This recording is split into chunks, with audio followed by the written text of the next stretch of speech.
Great morning, everyone. It's Wednesday, February 21st, 2024. This meeting of the Economic Development Infrastructure Committee is called to order. With that, it is 9:37 a.m. And let us start with the roll call, please. Johnson. Present. Whitebird. Here. Markham. Here. Miller. Here. Rahman. Present. Long. Here. Spiz. Present. Smith Charles. Present. Yeah, Paul. Thank you. And could I get Commissioner Rahman to lead us in the pledge? Start saying. I pledge allegiance To the flag of the United States of America and to the republic for which it stands, one nation, under God, indivisible, with liberty and justice for all.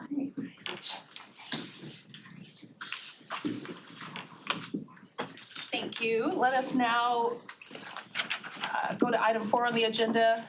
I'll take a motion to approve the minutes from January 31st, 2024. Moved by Commissioner Johnson, supported by Commissioner Long. Any discussion or corrections? Then we can prompt the vote for approval of the minutes.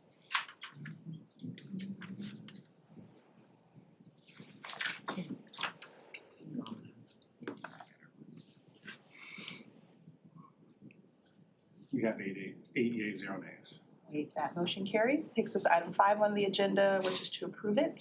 If it looks decent and in order for you all, we can I'll take a motion to approve the agenda.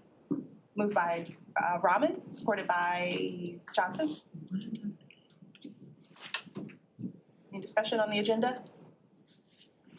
All right, I put a lot of time and thought into the order. Let's vote for this. Sorry. Finance, yeah, this is the same one. This is like, no, can't forget this one.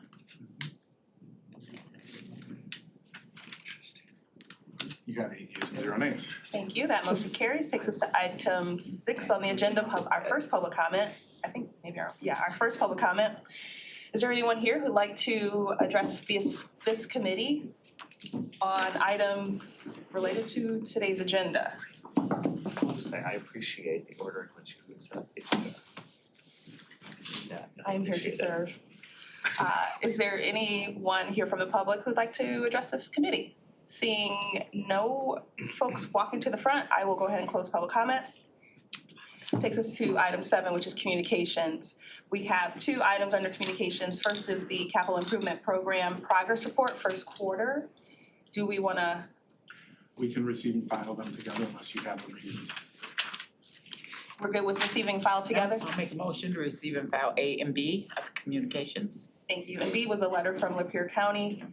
Excellent reading. Hope you all got a chance to dig in. High school. Thank you. And with that, we do have Mr. David Woodward joining us ex officio. Welcome. Prompt the vote, please. You must be in trouble. No, he just likes to sit by me.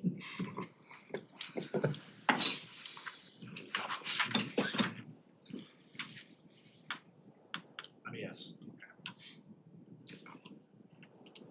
Oh, it's that one. You have 9 yeas, 0 nays. Thank you. Communications, both A and B are received and filed. That motion carries. Takes us to item 8, which is our regular agenda. First up, we have item A, owner rep services for renovations to 31 East Judson and 51111 Woodward in Pontiac. Take a motion to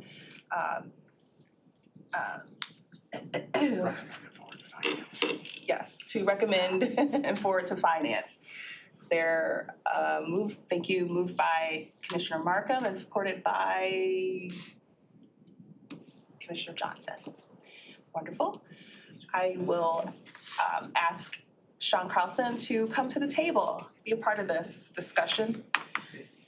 And maybe it'll get us started if you just kind of introduce what we're doing here. All right, so I've been in front of you a few times in the past 90 days.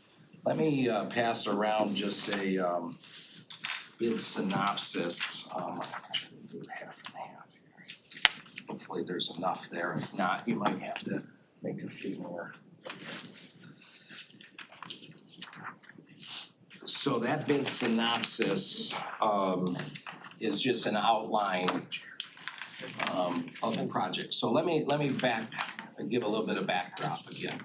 So we're looking at the property in downtown Pontiac, 31 East Judson, which is Tower 2, 51-111 Tower 1, and the Phoenix Center. Now remember, there's 4 parts to this. First part is getting an owner's rep. Second part is getting an A&E company on board, which will also include an urban planner, as well as community engagement folks that will be engaging the Pontiac community as we move in, getting their input and so forth. The third RFP that will go out, which has not gone out yet, the A&E contract has gone out, and we do have a recommended awardee, and that will come over to the Board of Commissioners as well.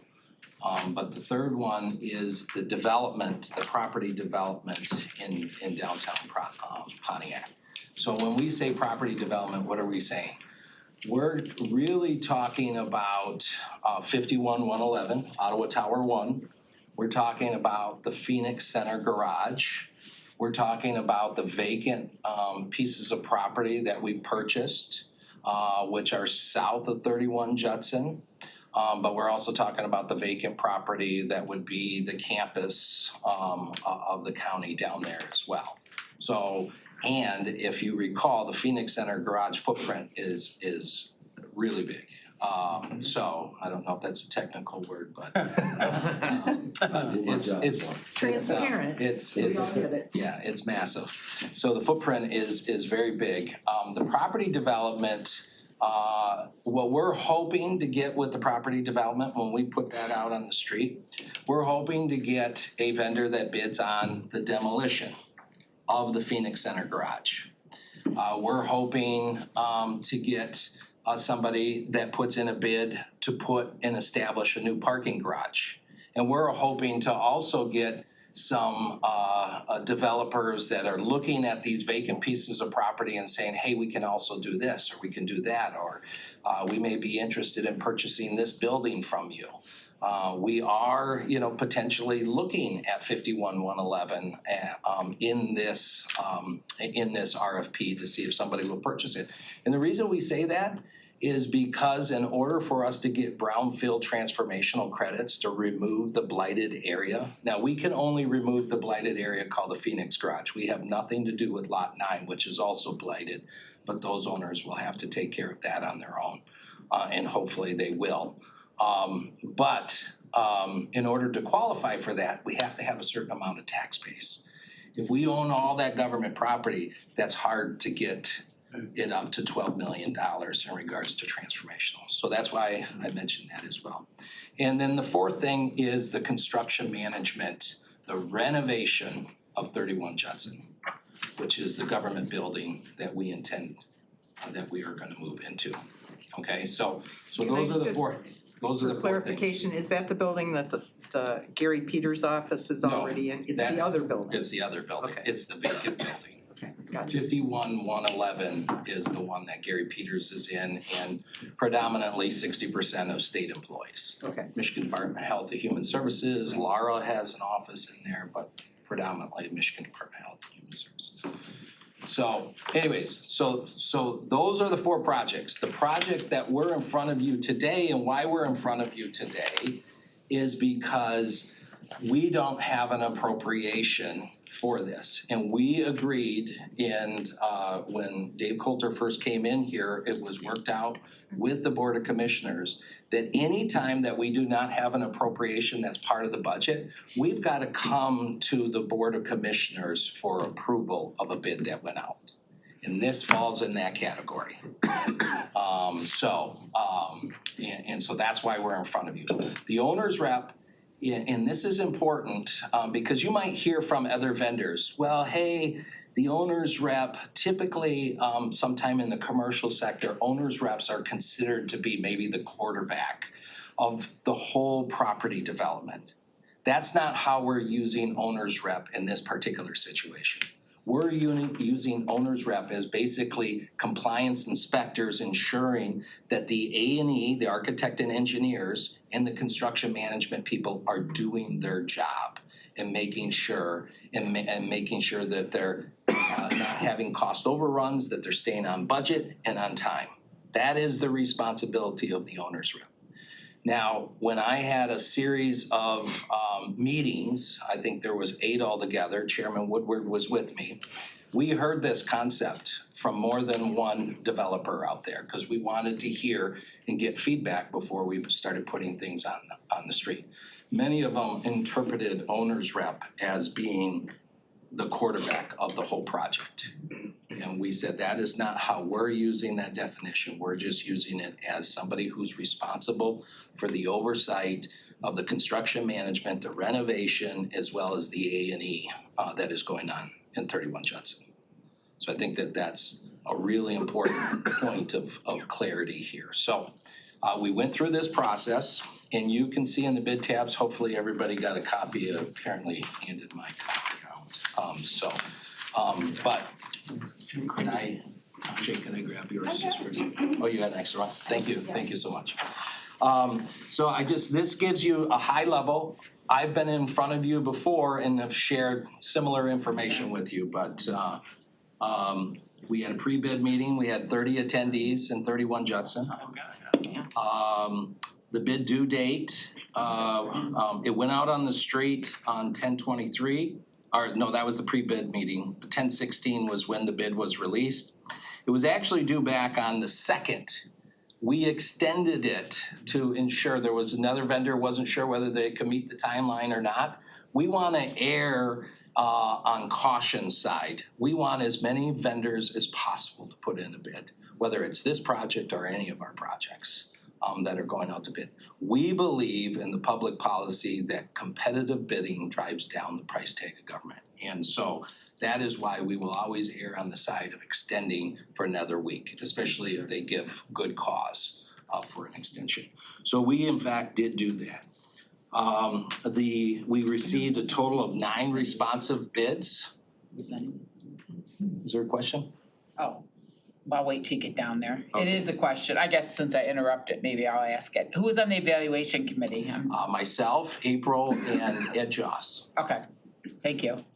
So I will be chairing every one of these evaluations committees. Okay. I've spent over 30 years in procurement, and these will be heavy projects. Fully expect there to be vendors that won't be happy. The technical term that we call it in procurement is disappointed bidder. And that is the legal term of art. And there will be complaints, rest assured, on projects. People believing that they haven't gotten a fair shake or what have you. So we went through the response. We had 3 members scored. We shortlisted it to four vendors, and the 4 was the Concord Group. I believe they were from the Grand Rapids area, Plant Moran. They have a new division called, I think it's ClearPoint. So they're trying to get into this business. Farbman Group. What's that? Real Point. Sorry, ClearPoint I think is another company, but Farbman Group, and then the Seawick Carp MTD. So those were the 4 that were selected for a finalist for an interview. We interviewed those 4, and the number 1 that came out of that interview process was the Farbman Group. In regards to the interview process, as well as in regards to the awarded amount. Number 2 on the list was at $1.5 million. They quoted a 3.75%. We took that against the $40 million that we stated in construction management for 31 Judson and applied that 3.75, and that's how we came up with the $1.55 million. So both from a technical perspective, we had a unanimous decision for Farbman Group, and also from a dollar amount perspective as well. And so we are recommending them for award at this time. And just a little bit of a status update, I missed this point. Pontiac is in the process of getting their $5 million. Once they get their $5 million, they will be able to discharge the debt that they owe on the Phoenix garage, and then the conveyance will come over to the county. We will not put out a bid on the street until that property is ours. We're not gonna put it out as a leaseholder, which we currently are. So we're waiting for that to take place. So I think that that's an important point to mention to you as well, so. Yes. Thank you, Sean. Yeah. We will start with questions from commissioners. Commissioner Spitz, followed by Commissioner Rahman. Thank you, Madam Chair. Thank you, Sean. I tend to agree with you, the more bids we get, the lower the price. Yep. One question I have is why can't we do this internally? Why can't we do Yeah, this? the reason I'm asking, $900,000 to hire an outside firm to basically make sure we're doing what we should be doing, or our contractors should be doing what they should be doing. I wouldn't hire that within the county to have those individuals on our payroll, because I think we can get it for much less than $900,000. I don't know if you saw the capital improvement plan, but there's a lot of projects that we've gotten in the queue. I know. And that's the regular workload, and this is accommodating for the regular workload. We don't have the staff to be able to handle. No, I would say we would a hire new- additional staff for What's less than, that? I would say we would hire additional staff under the $900,000 to be able to do this project also. Okay. That's what I was thinking. Okay. Because everybody knows I'm not a fan of consultants, Either. right? Yeah. I consider this on the level of a consultant, so Yeah, I like a great job, so I'm with you. I'd rather, especially with our capital improvement plan being so large, why wouldn't we want this resource in-house versus paying somebody outside to do it? That's just my thought. Okay. Thank you. Appreciate it. Commissioner Rahman. Thank you, Madam Chair. Sean, I appreciate all of the information. I just wanted to clarify, looking at the response scoring sheet, could you walk me through this rubric a little bit, please? Because I was looking at this, as I was going through the packet, and the way I understood it, so I know there's two parts. One of it is evaluation, one of it is cost. The way I'm looking at this is I'm looking at the Concord group, got an average of, it looks like almost 100. Is this a scale of 0 to 100? No, 135. Okay, so Concord Group is sitting at a 99, Plant Moran is 97. And then when I scroll down to the cost, Plant Moran I know is sky high. I think if I remember correctly, it was like 1.13 or 1.7, something like that. It's just pretty high. Concord Group, if I was looking at the numbers correctly, I know they have a per hour cost that was coming in higher than Hardman. But I just wanted to try to understand how this rubric, if you could walk me through the rubric, maybe just help me understand what I'm looking at here. Yeah, well, let me help you understand the scoring. From a perspective of scoring, we knew all along, matter of fact, we stated in our RFP document here, is that and I think it's important because you've asked the question for me to read this. The county uses a consensus selection process, which is divided into two phases. This is the first phase, the request for proposal, in which the request for services is announced. Interested companies will present a written qualification statement and a fee proposal to the county by the deadline. The selection committee made up the county representatives will review and score all qualification statements and fee proposals submitted and select the top candidates for further consideration. Okay, so that's what happened. We went through these 9 and said, who's the top? Okay, how many interviews do we wanna do and where's the cluster at? Sure. And we believe that the cluster was from the Concord group to the Seawick Carp. Okay, and so then the second or the interview phase of the selection process is anticipated and involves the shortlisted companies to make a verbal presentation of their qualifications and fee proposals to the same selection committee. The shortlisted companies, the 4 that we mentioned, will receive an agenda and questions prior to the interview.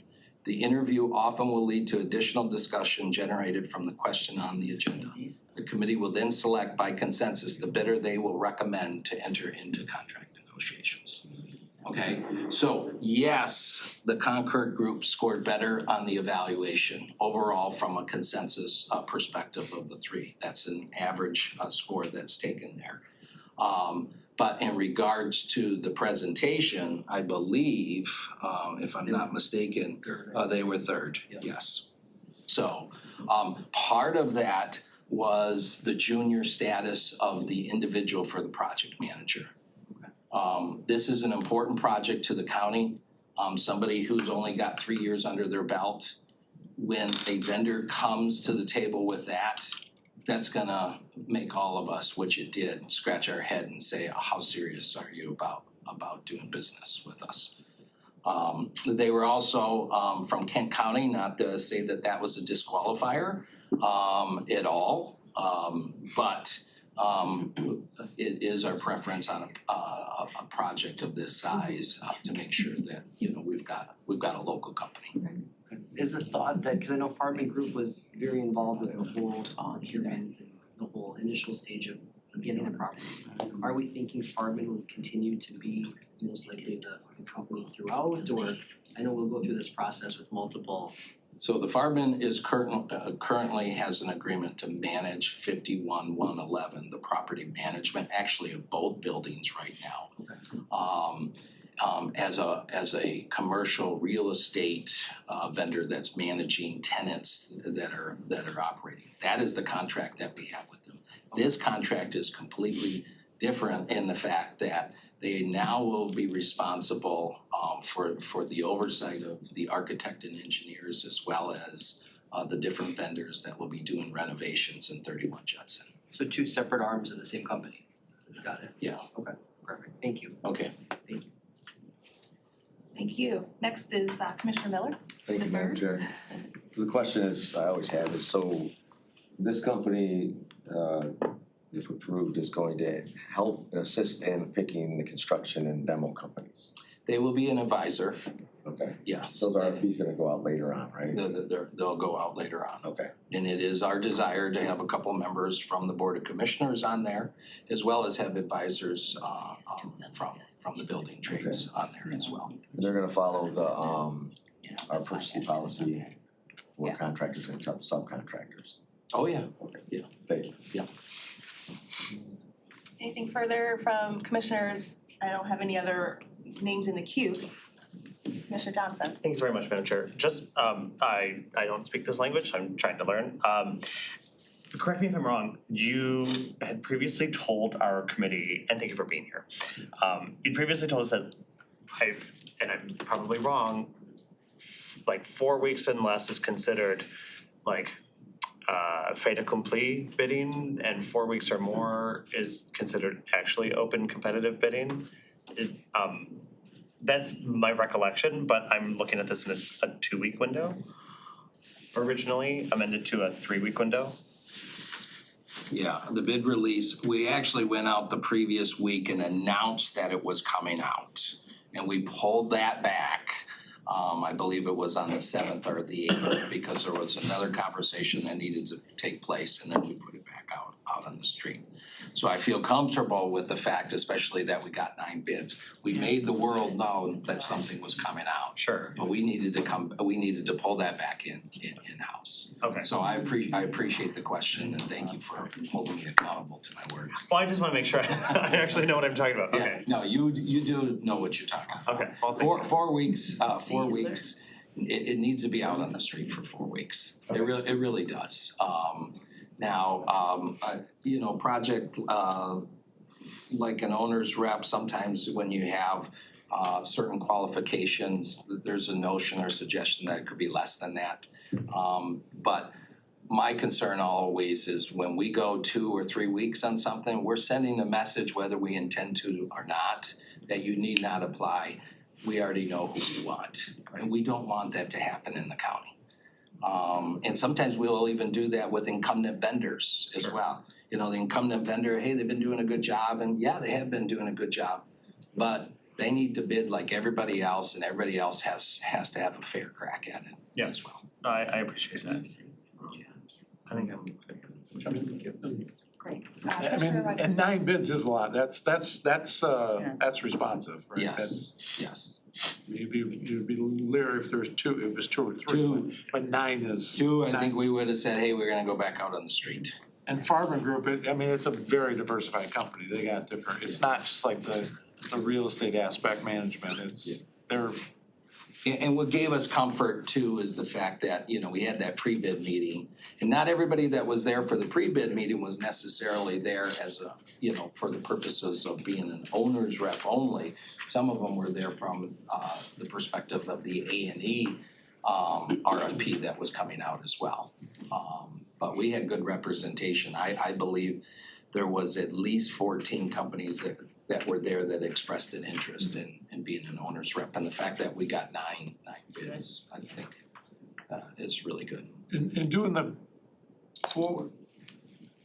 since there's 4 distinct aspects of the project, instead of having the owner's rep do all 4, there enough difference where you think, or timing wise, where it's Yeah. you should just have one owner's rep on. Here's why. Here's what happens in this business, and it happens in school districts all the time, especially with bond projects.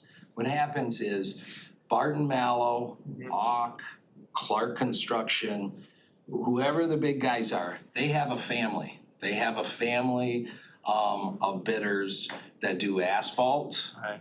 Not just one, they could have 3 or 4. Or a family that does finished work, tiles, roofing, whatever the case is. And so when something is awarded sometimes and you do the owner's rep like this, then it's just the folks that are part of that family that all of a sudden get the contract. That's why it's important for us to do it the way that we're doing it. We don't want to morph into how the school districts are doing it, because all of a sudden, once you've decided with your bond projects that it's Barton Mallow, then you're just getting the Barton Mallow family. You're not getting the Clark, anybody who's part of the Clark family, anybody. So they all feed off of this, and this is how the world goes around in the construction industry. Makes sense.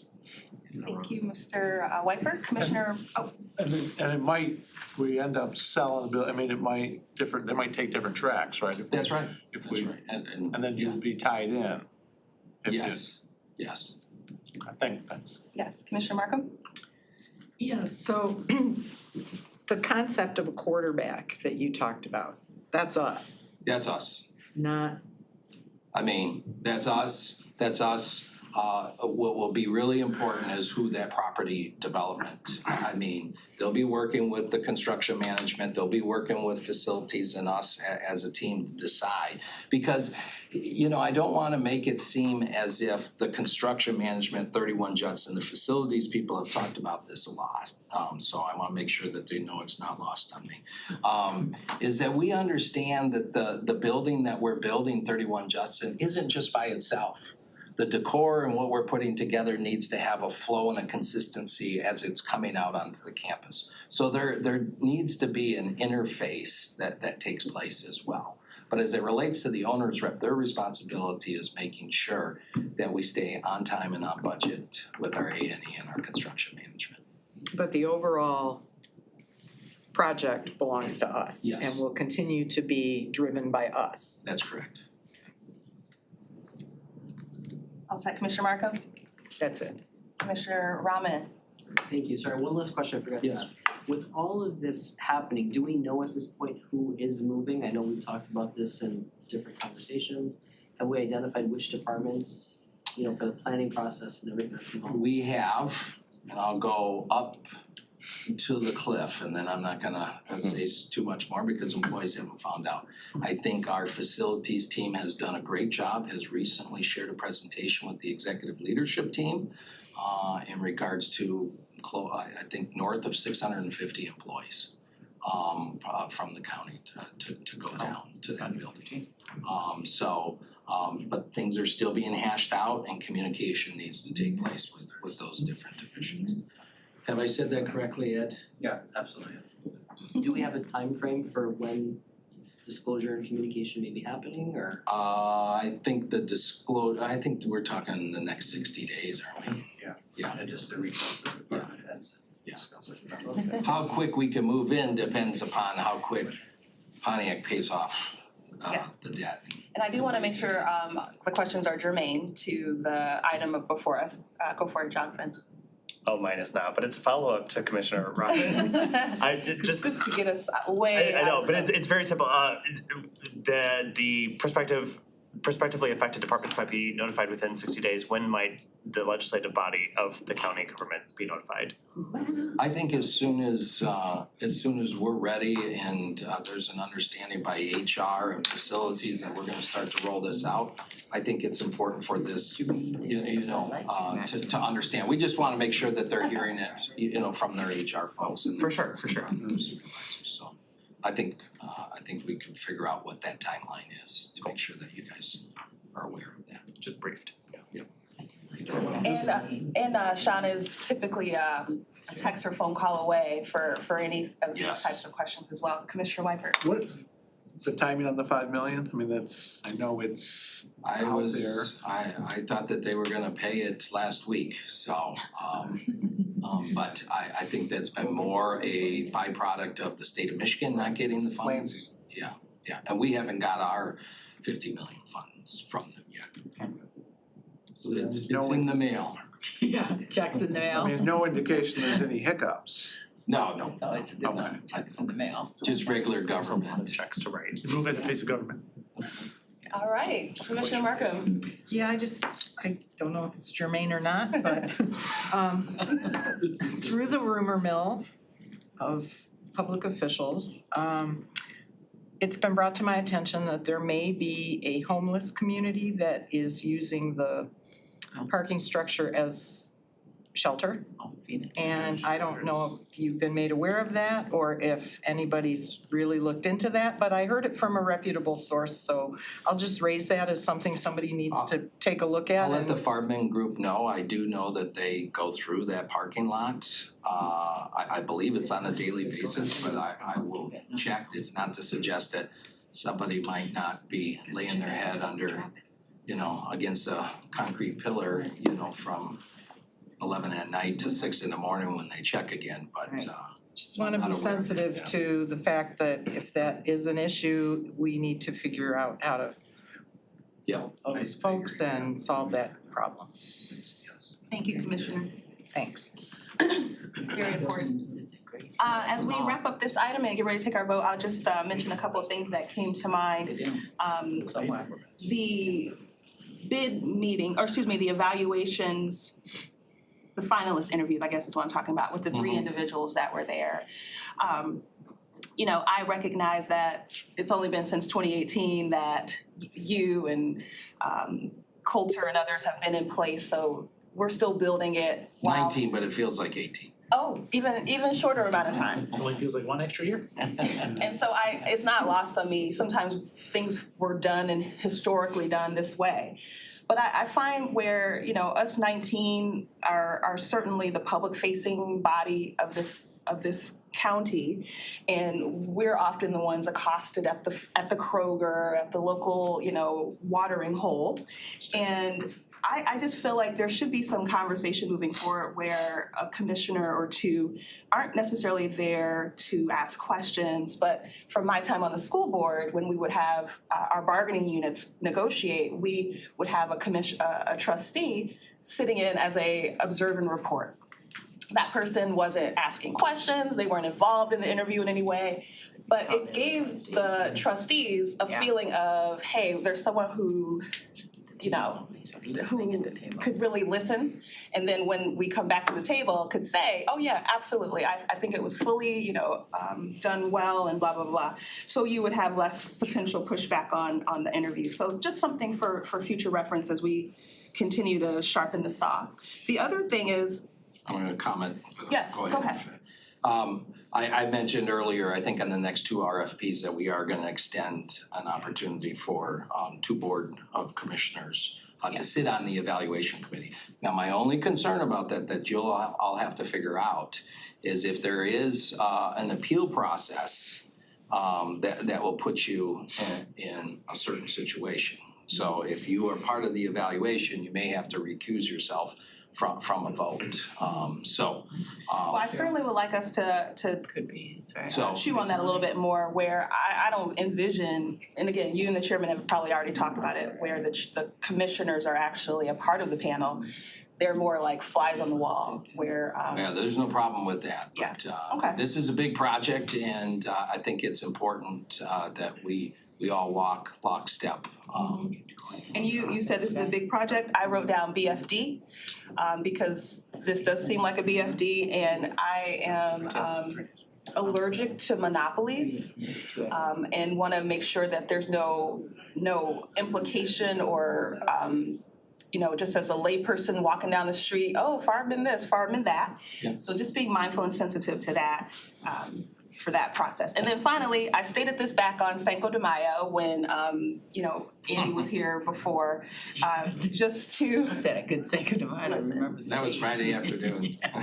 yeah. Oh, yeah, that's true. Mhm. So I mentioned it, I want to state it again because I was concerned about my ability to vote on this.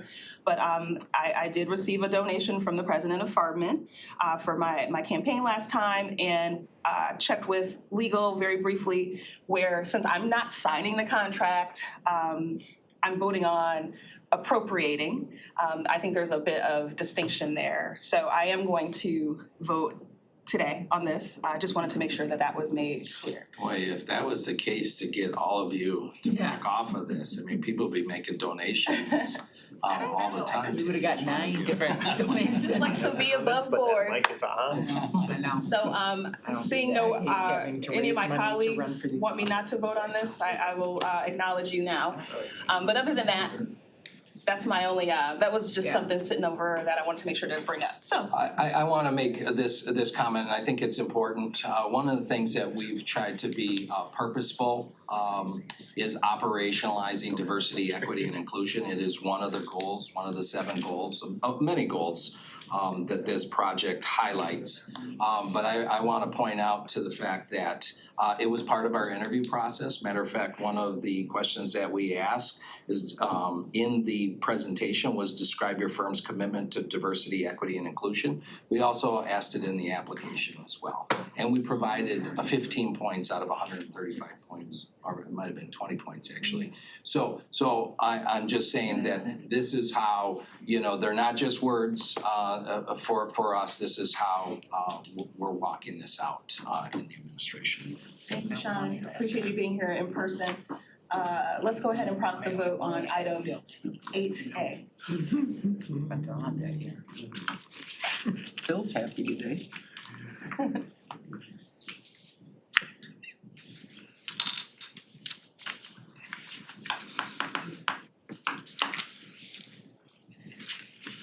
Sorry, I feel pain's it doesn't affect my vote. Sean, sorry, it's a late question. I already voted, so it doesn't really affect my vote. It didn't come up on it, yes. Is there, because I am concerned about Commissioner Spitz's point, is there a thought process or like mental timeline for and then 5 years from now, when their main job is done, we can transition to oversight being done by our internal group or something? I guess I'm wondering, at what point does the county 5 years. just keep doing what we're already doing? Well, I mean, 10 years or whatever it is, but at what point does the county just assume campus responsibility? I mean, take over the campus? Well, I guess mean, treat Pawnee, at what point do we treat that property the same way we treat this campus? Have the county control, and lack of another word, I control. mean, I think, Ed, you probably are better to answer that. Yeah, well, I mean, to me, it seems like you might be hearing it different than me, but to me, it seems pretty straightforward and simple, right? So when the construction project is complete, Yeah. the intent is we will no longer need anyone under contract. Okay. Our facilities, what we do here, we'll be able to do down there. Okay, And cool. it will be more manageable because with the move, we'll be taking some buildings offline here. Right. Right, and I'll just mention real quickly to Commissioner Spitz's point, I'm with you, I'm always looking to hire more people, but in a case like this is it was kind of unplanned on our plate, and the Farbin Group has proposed a very large diverse team, and they're a very large company with lots of arms that can lean on resources. And when the project's over, like, I feel like I would have to hire maybe 4 people, you know, to match what Farman's gonna bring to the table for us. And then when this project is done in 2-3 years, yes, maybe we could utilize those folks with some CIP projects we having, but that's like, we're taking a guess and we're projecting what we're gonna need. And I don't have to worry about, okay, now I've got these 4 people that I hired for this project, and now do I Where do they them or lay them off, right? So this is a pretty big endeavor. I'm always in favor of, hey, like, I've got the talent, I've got the team, we can do this, but this is a lot. Sure. This is really a lot. No, completely understand. All right, thanks. Thank you. That Thank you. motion passed 5-3. And Ed, could you just state your title and introduce this nice lady who you have with you? Sure. I'm Ed Joss. I'm the Director of Facilities Management. And this is Misty Rates. She is currently the Supervisor of the Planning and Engineering Group. She's gonna have her hands all over this project and will be on the interview committees as well. Thank you, welcome, great to see you. All right, robust. Let's move on to item What was the 8. results? Sorry. 5-3, I think it was Whitewood Spiz Law, Which side of the table? were a no vote. Did you guys 5-3 pass? Oh, I heard that. Great, well, let's open up item 8B, which is Economic Development Material Management Plan Commencement. Moved by Rahman, supported by Whitebird. And I believe Whitney and Kristen are here. And yes, welcome, good morning, can you hear us okay? Good morning, can you hear us? Yes. Okay, well, thank you for having us today. We're going to be doing a short presentation about our new materials management plan. Hopefully you might have heard some about this, but we are going to share our screen here. And good morning, Brett. Hi.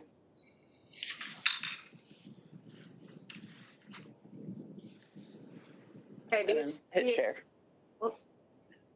Yep, do that again. 1 second, Yep, please. and then hit share. Yep. Okay, can you see my screen now? Oh, yes. Yes. Okay, so as I said, this is our, I don't think you do.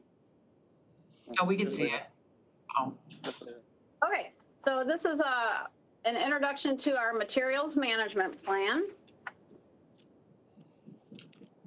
On the right side, you'll see we currently have a solid waste management plan. And you can see on the dates, it was approved by the Board of Commissioners in 2000, and then by what was DEQ at that point in 2003. So this is a very dated plan.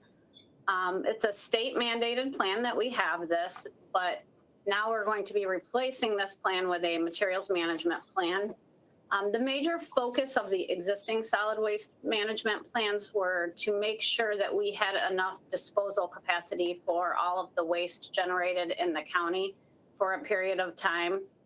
There was some recycling in it, but it was primarily that was the main focus, to make sure we had enough places to bury our waste.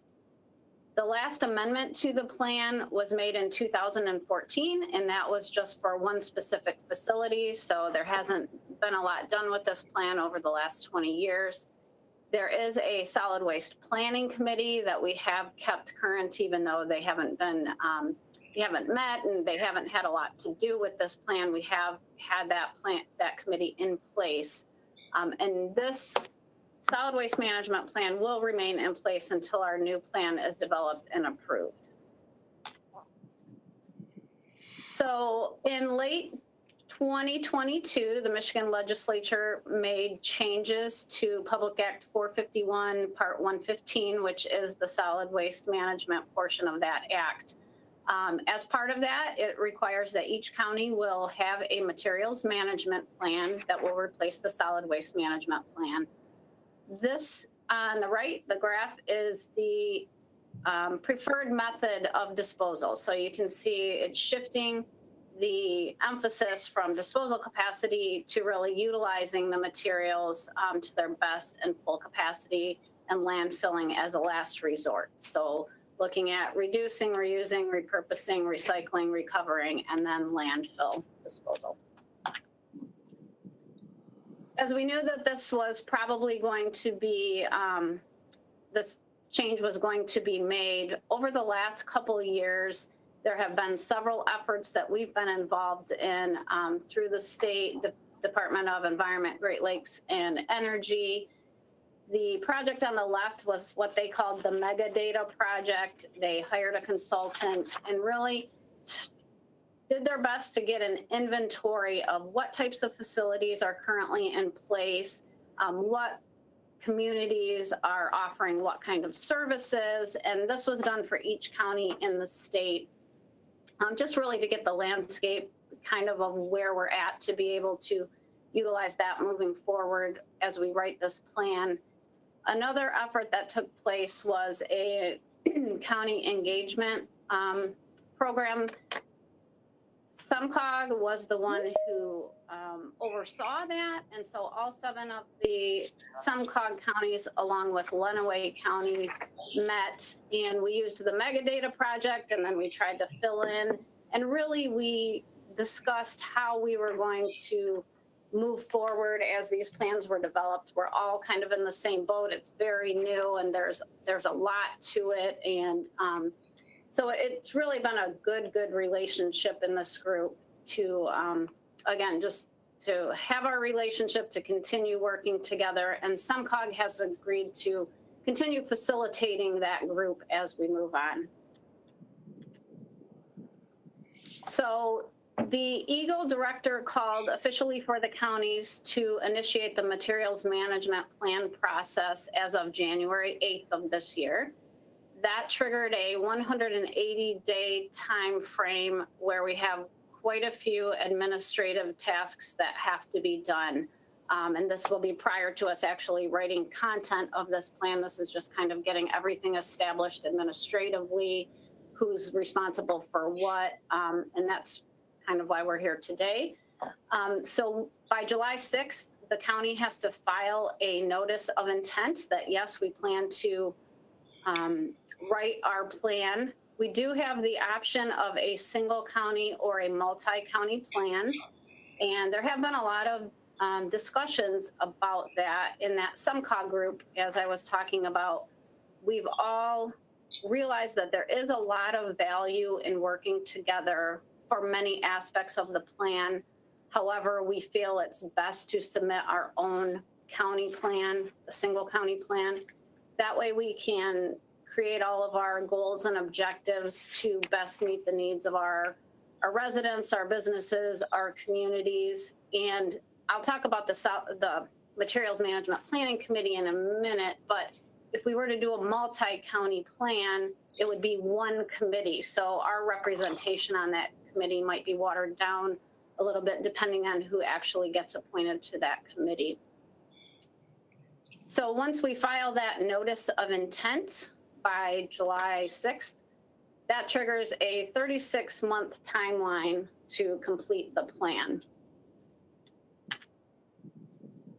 So these are important next steps, and this is really why we're here today, what we're asking today. As part of this notice of intent, we need to establish who in the county will be the county approval agency, and then who will be the designated planning agency, and then a person within that designated planning agency who will act as the main point of contact. So in the graph, you can see the existing solid waste plan, and then what we're proposing for the new materials management plan. We've mirrored those. The terms are a little bit different, but we would have the County Board of Commissioners would be the county approval agency responsible for the plan. You would be approving the plan before it goes out for the public comment period, and then eventually approving the plan overall.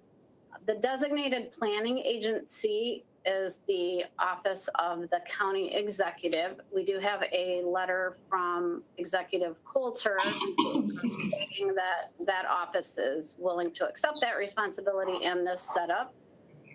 And then The designee of the DPA would be Economic Development, Planning and Local Business Development, and then I'll be the main contact person for Eagle. I'm currently listed on their website, and basically the DPA is the entity within the county that's going to work with the committee and the consultant to actually develop the plan. So as I mentioned, we do have a solid waste committee that's currently 14 members. Under the new legislation, the new materials management committees will be 11 individuals, and there you can see what sectors they represent. We have been working with Lago on this, and they have solicited applicants, received applicants. There's at least one applicant for each of the representative slots, and some of them have quite a few. So starting in early March is when they plan to discuss the applicants and decide who to interview for those slots, and then over the next couple months, get that committee in place. So we've been working on the work program for the new plan, which we'll have to submit to Eagle eventually to get going on this. All of the tasks we highlighted in gray are what we anticipate happening in-house. Several different county departments working on this, the Board of Commissioners, CAA, DPA, purchasing, fiscal. So task one is our plan initiation process, filing our notice of intent, then getting the materials management planning committee officially established.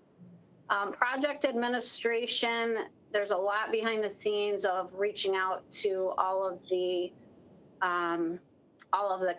communities within the county. They have to let us know, do they want to be notified via email or by actual USPS mail.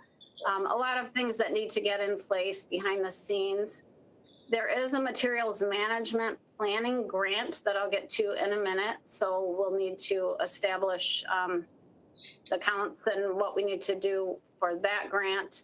And then we plan to work with the committee and put out a request for proposal for a consultant later this year, hopefully in the fall. And then there are a lot of this is task 6 through 12 are more getting into when we're writing the content of the plan, public engagement, gathering data, figuring out goals and objectives. It's a lengthy approval process also that will require 67% approval from all of the local units of government within the county. So it's going to be a big process. As I mentioned, there is a grant available funding for this process from Eagle. Once we have an approved work program in, we will be eligible for $60,000 per year. And for the first 3 years, we will receive 50 cents per capita up to $300,000. So during those first 3 years, we will receive $360,000 each year. And then in subsequent years, $60,000 per year. So some of that will go to, well, this is what we propose. Some of that would go to the consultant, and then any implementation of programming or whatever is developed as part of the content of the plan. So then we will need to appropriate the funds. We would need you, or we would come to you asking to appropriate funds to contract with a consultant when we get to that part. And then eventually we would replace the 2003 Oakland County Solid Waste Plan with our new materials management plan once it has been approved by Eagle. And again, we have up to 36 months to complete that process. Hopefully it doesn't take that long, but so it would be completed in 2027.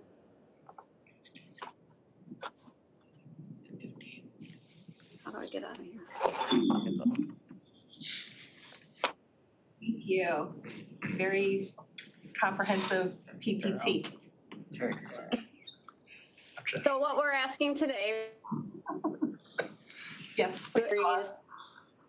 approval agency, and then assigning the designated planning agency role down to the county executive's office. Yes, and So I'm happy to answer questions on this big process. You'll be seeing a lot of us over the next 3 years, I think.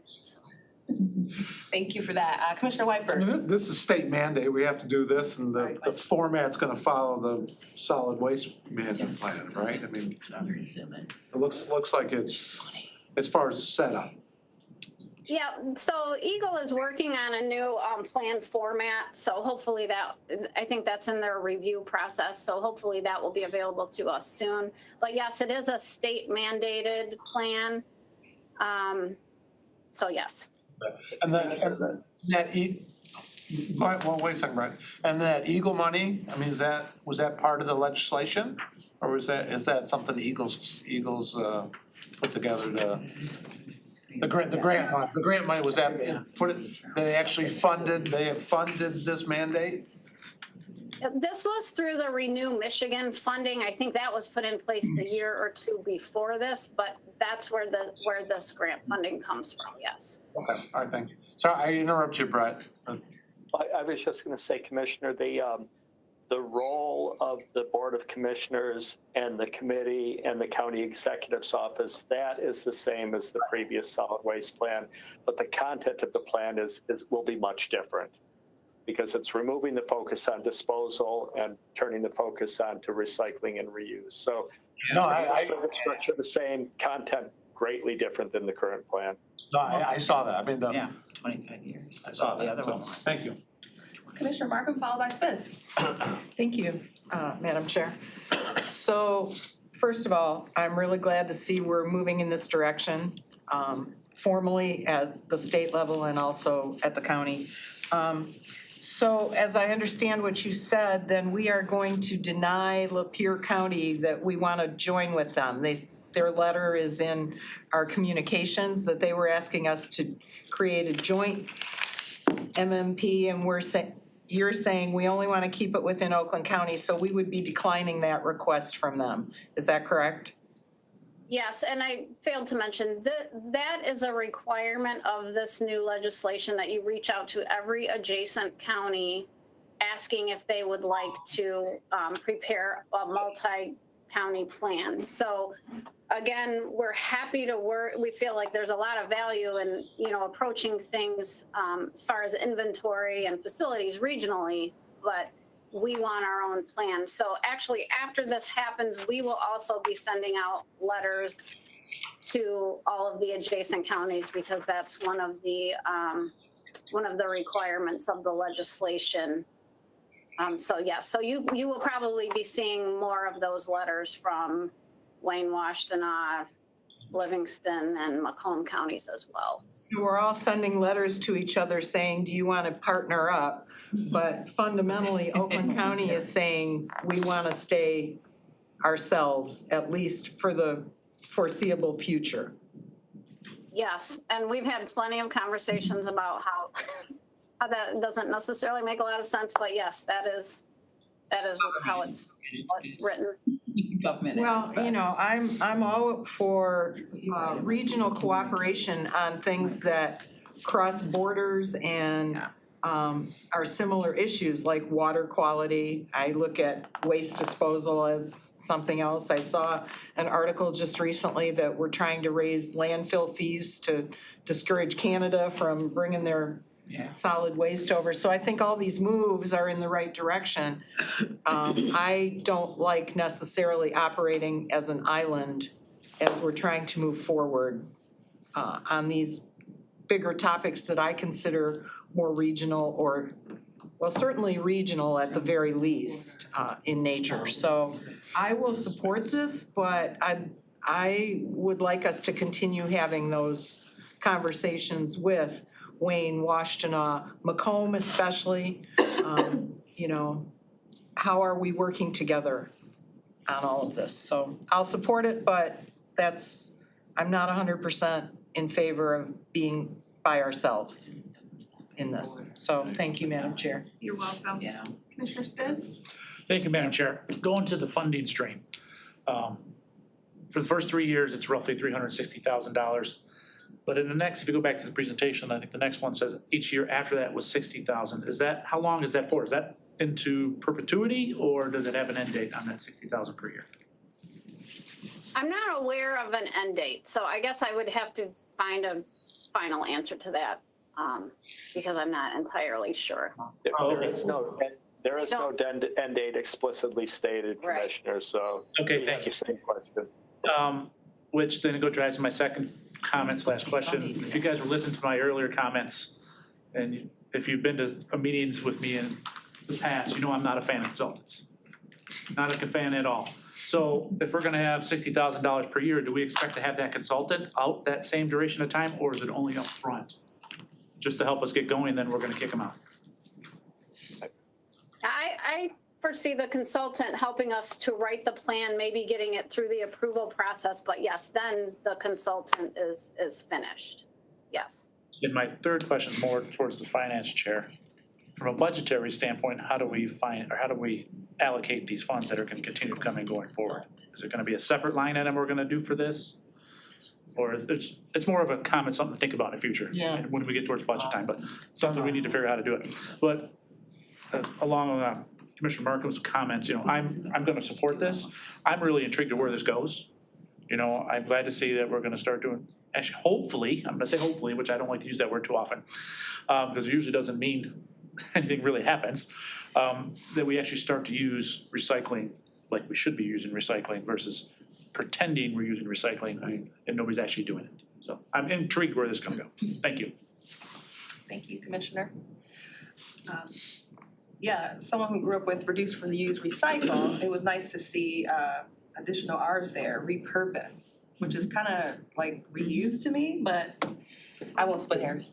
Commissioner Whiteford, did you have Brad anything? had his hand. Oh, Brett, go for it.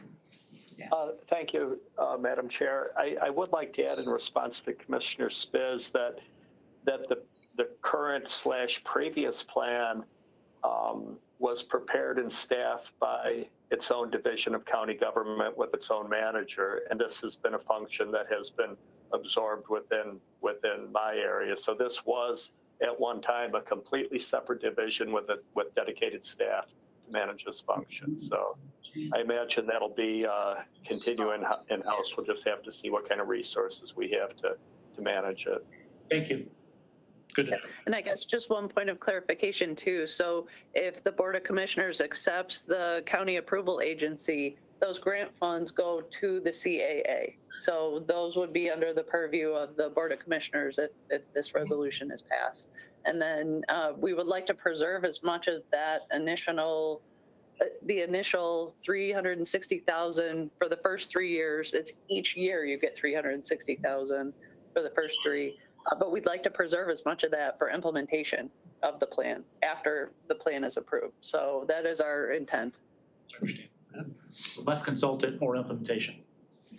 Yes.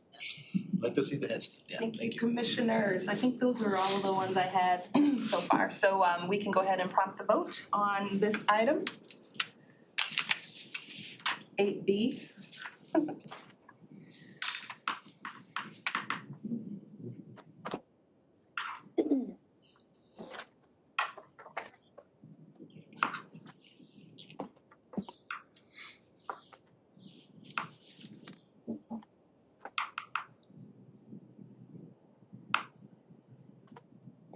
Try it one more time. Oh, didn't work? Old school. Not popping up. Mine did. I did. Popped up twice. Yeah, Oh, I got it. I got it. Okay. I refreshed I'm not after the receiving last any votes here, so I don't know what yet. I just stepped in, so sorry. Whitebird. Yes. Markham. Yes. Miller. Yes. Rahman. Yes. Long. Yes. Spiz. Yes. Smith Charles. Yes. 7 yeas, 0 nays. Thank you. Motion carries. Thank you, ladies and gentlemen. The next item is C, Economic Development Approval of the 2024 North Oakland Household Hazardous Waste Consortium, NOHAZ Interlocal Agreement. Commissioner Spiz moves, Commissioner Markham supports. And welcome back. Hello, back again. So we are requesting your approval for the 2024 NOHAS interlocal agreement. We do have 12 agreements this year representing 15 communities with the 3 villages that fall under several of the townships. Just a couple comments about the 2023 program. We had over 3,700 attendees at our 4 collection events. And we collected a little over 500,000 pounds of household hazardous waste. And since the program began in 2003, we've collected a little bit over 9 million pounds. We are welcoming Addison Township and also the Village of Leonard back into the program this year. They've decided to come back after a year out. And we're planning 4 collection events. This really just got kind of finalized yesterday. So we have the website updated and are in the process of getting the new brochures made. First collection event will be in late April. And so we ask for your approval of the agreements and would be happy to answer any questions. Thank you. I have Commissioner Rahman. Thank you, Madam Chair. I think this is great. I know we talked about this last year as well, and we're just extending more of the same. We may have covered this previously, but why are we not looking to consolidate and incorporate into the remaining communities? I know we're looking at the map here on the PowerPoint presentation. We've got 4 different providers, and then we've got I think at least 3 or 4 communities that don't have any program. Is there any possibility or discussion of looking at a broader scale and consolidating in some way? So the Sacra and Rossack communities have their own programs, and they're the full solid waste authorities that do all of the recycling and kind of manage waste contracts and do all of the household hazardous waste events for those communities. We do each year invite all of the communities that either don't offer a program or that run their own program. We do invite them to join into NOHAS. We get a little bit of interest each year. Sometimes we've had new ones. But I feel like this might be somewhere in the new plans, like in the new materials management plan, like possibly this could be a topic. This could be something where we might do more of a countywide approach, or at that point maybe be able to consolidate. Right now, each community pays for all of the costs for its own program. So I know a lot of those communities have done their program for quite a long time, or they work it through their waste contract with their waste hauler. So there is a lot involved, but we certainly are open to having other communities join into our program, and we'll continue to work on that. Thank you. Thank you. And I was looking at the wrong screen, so Commissioner Spiz, followed by Commissioner Long. Thank you, Madam Chair. As everybody knows, I'm a big supporter of this, and I'm glad to hear that Addison and Leonard are back in. I did have a few conversations with them last year about it. And I'm glad you made a comment, Whitney, because I would expect to see this somewhere intermixed into the new plan as we go. And I'm intrigued to see that, so thank you. Something we do right, so. Thank you. Commissioner Long? I think Whitney kind of answered, this whatever fee that we charge the individual coming with their load of hazardous material, that fee, that's just a wash, right? Like we're getting reimbursed, that's what it costs. No one makes money on either end, like the township or any CVT or the county. That's the cost of the program of what the resident pays, is that true? And then it just pays for us to facilitate the program per resident? Yes, that is true. Yes, yep. Okay. Thank you. Per load, I should say. I think they get charged per load, right? I think that's all from commissioners based on those who have requested to speak.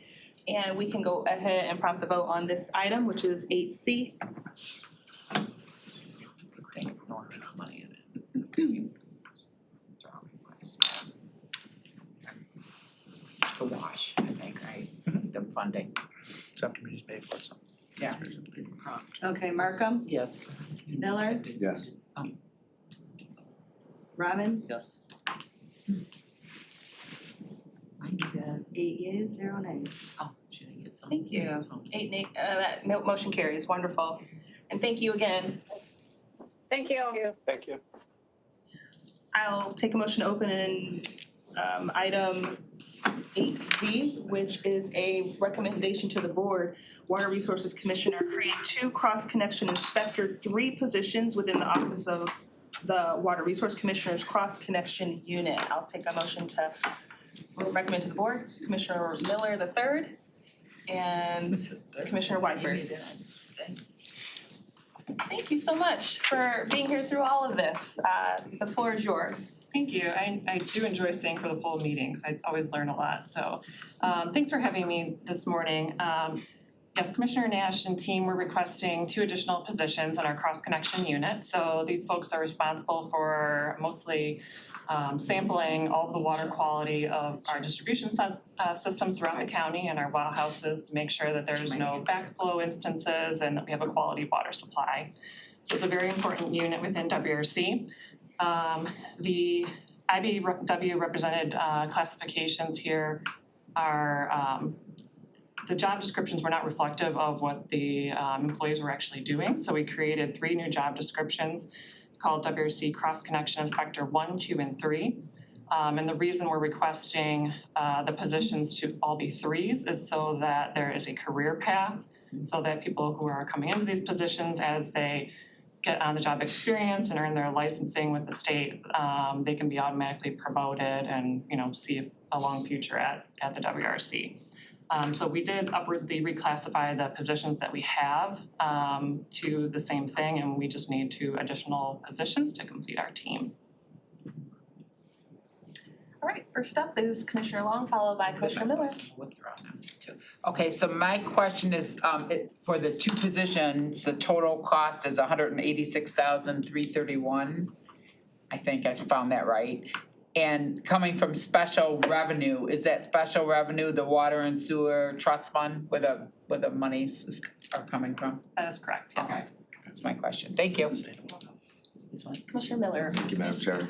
Good morning. Good morning. Always good to see you. I know this is probably didn't happen, but is there a LOA or MOU with IBW on this? Yes, there is. I kind of figured. I always know you do your job, so you do it well, so I appreciate that. Yep. Thank you. You're welcome. Thank you.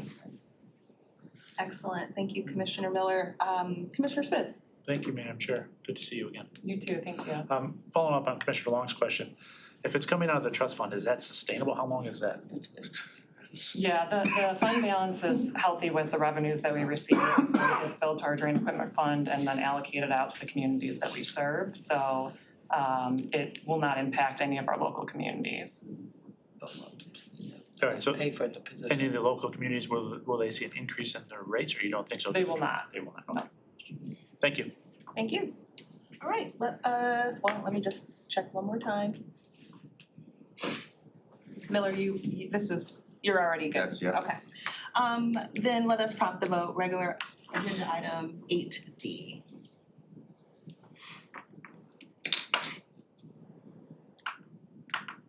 It was supposed to be sunny today, No, it's supposed to rain 7. because it's gonna be warm till rain comes home. Miller, Yes. Woodward, Yes. we have 8 yeas, 0 nays. Thank you, that motion carries.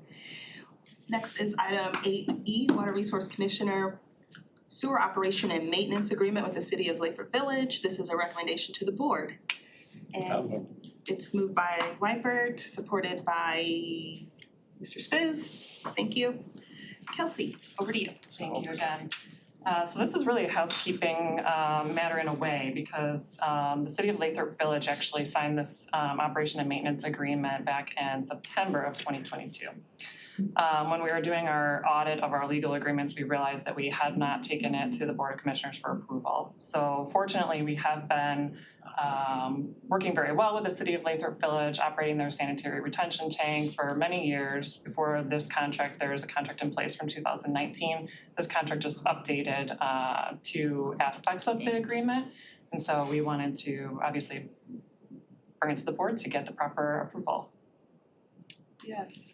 Funny how that works. Yes, Mr. White. This is one where you came through and we updated all the contracts in a whole series. That is right. So this one's just didn't get out and signed.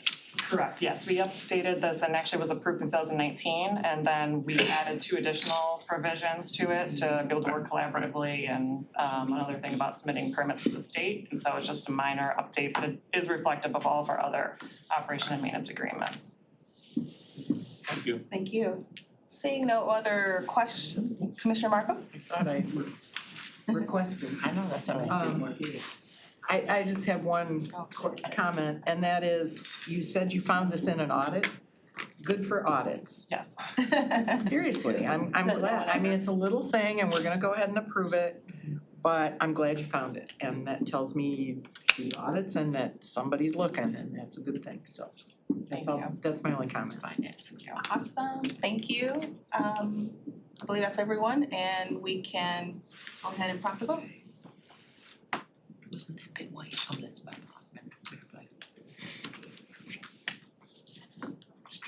Big coming in there.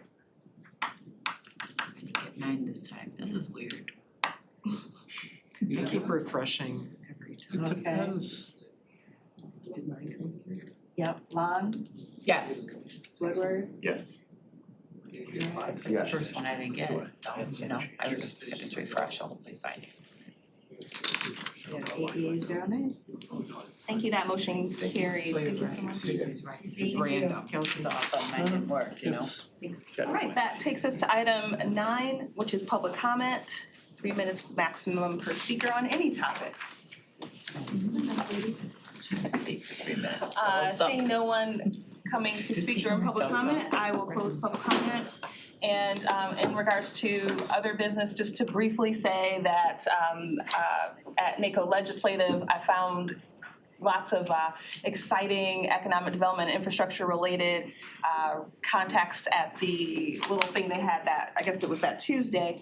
And do plan to bring that to the staff, but it was everything from like creating chips locally, you know, like investing where we would be a part of that momentum to make sure we're not relying on China. And so I was like, yeah, I'm here for it. And even as minor or major as changing our .com to a .gov. Like, you know, it's never been perhaps discussed or thought about, but there's some security parameters that come with that in terms of the tech space. So I'll be sure to share. Finances, period. Right. So other than that, I appreciate all your time today. Thank you, and this meeting of the Economic Development Infrastructure Committee is adjourned.